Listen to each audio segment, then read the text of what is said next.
نیکیاں نہ کرنے کی وجہ سے نیکیوں اور ہمارے درمیان ایک حجاب حائل ہو چکا ہوتا ہے.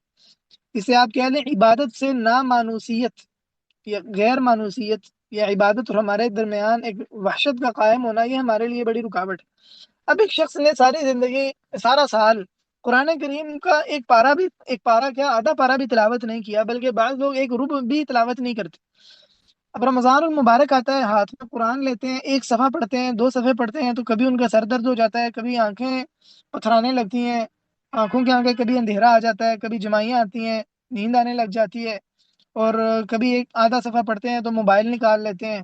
اور اس قسم کی جو مصروفیات ہیں، یا وہ چیزیں جو انسان کی توجہ کو ادھر ادھر کرنے والی ہیں، درپیش ہوتی ہیں. وجہ کیا ہے کہ عادت ہی نہیں ہے قرآن کریم کی تلاوت کرنے کی. اسی طرح دعا کی نہیں اللہ تعالیٰ سے، مہینہ 2 مہینے 6 مہینے گزر گئے، اللہ تعالیٰ سے جس طرح دعا کرنی چاہیے تھی دعا کی نہیں ہے.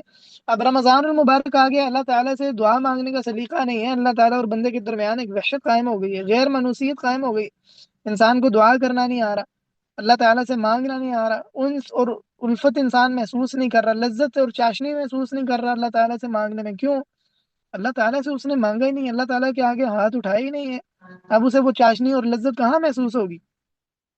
اسی طرح اور دیگر نیکی کے کام ہیں کہ انسان نے کی نہیں. مسجد کے ساتھ انسان کا لگاؤ نہیں تھا. اب پہلے دن جوش میں مسجد آیا، دوسرے دن، تیسرے دن، چوتھے دن، چھٹے دن اب مسجد سے اس کی بے رغبتی اور ملل اور اکتاہٹ اور سستی اس کی ظاہر ہونے لگی ہے.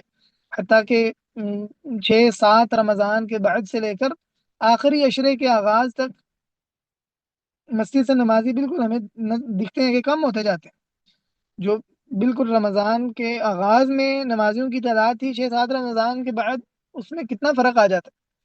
پھر جب آخری عشرہ شروع ہوتا ہے تو ایک مرتبہ پھر جوش آتا ہے، اور 2 3 4 دنوں بعد پھر وہی حالت ہوتی ہے. اور حتیٰ کہ جو آخری تراویحیں ہوتی ہیں، خاص طور پر جب قرآن کریم مکمل ہو جاتا ہے تراویح میں، تو اس کے بعد آخری تراویح میں ہمیں گنتی کے لوگ نظر آ رہے ہوتے ہیں. بڑی مساجد میں بھی عموماً یہ حال ہوتا ہے. وجہ کیا تھی؟ وجہ یہ ہے کہ مانوسیت نہیں ہے، چاشنی نہیں ہے، عبادت کی حلاوت نہیں ہے، کیونکہ ہم نے اللہ تعالیٰ کے ساتھ جیسا تعلق ہمارا ہونا چاہیے تھا وہ تھا ہی نہیں.